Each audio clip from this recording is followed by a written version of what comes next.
are in Budapest, it's 14th of August 2016, and we are proudly here with Mr. Jay Hardway. Hi Jay. Hi. Really nice and great to meet you here. Same for me. So, let's start our interview with Jay. You started to produce with your own music when you were only 14. Yes. And so we were wondering how you first get in touch with the music and how did you decide that I have to make people dancing? Like dance music has been around since I can remember. On the Dutch radio there was a lot of dance music, and I always was taking the songs and cutting them up, and then I found out about the software Fruity Loops, and I could make my own melodies, which was like truly freeing. It's like that was the thing I wanted to do always. And then when you make the music, you make the music you like, and you also want to make the music you can play inside a club or inside a bar, or so like DJing and producing starts around at the same time.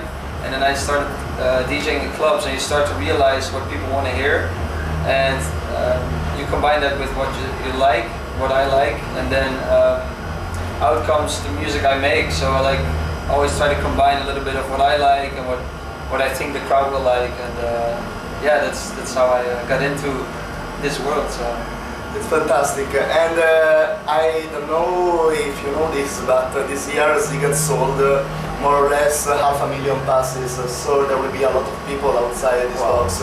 So I was wondering if you prefer to play in front of the small crowd of a club or in front of the oceanic crowd like this in a festival.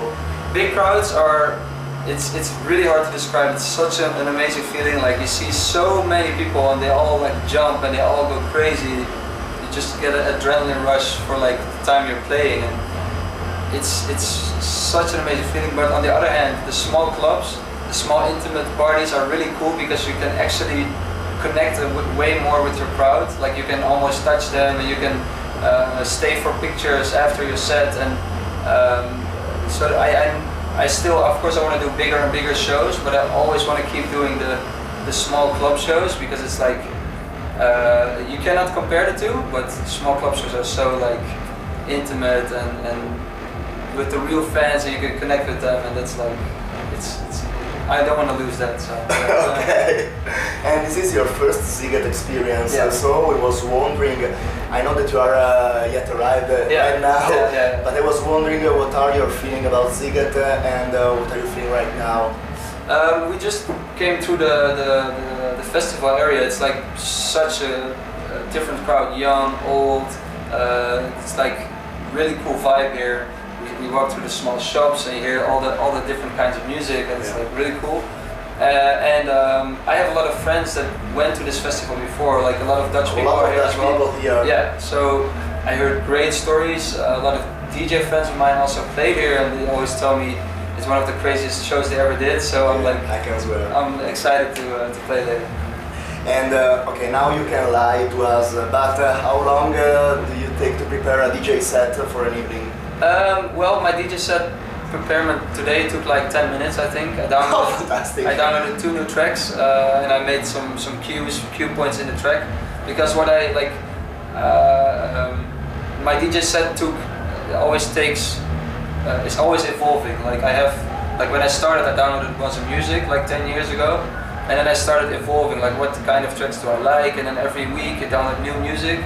So every week I download a couple new tracks I like, and then I try to fit them into my set.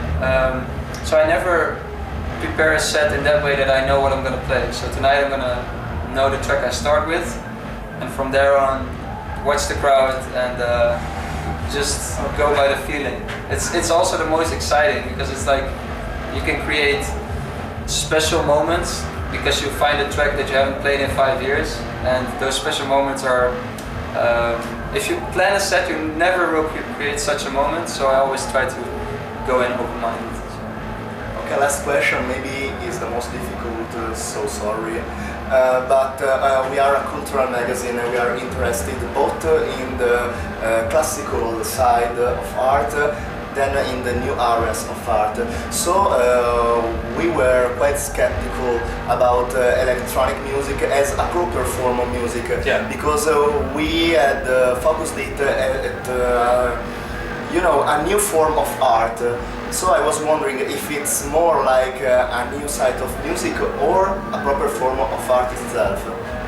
I think it's a really difficult question for sure. Sorry.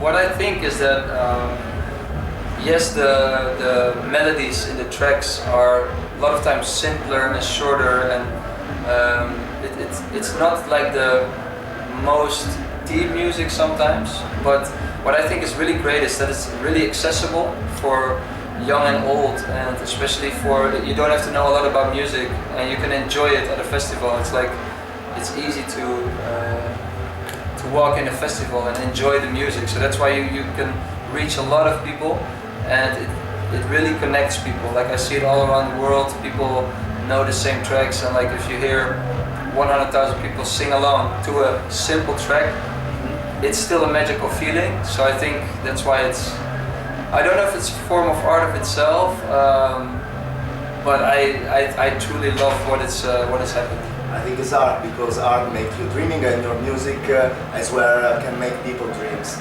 So thank you very much. This is Giuseppe Origo for Revolart with Jay Hardway. Thank you very much. Thank you.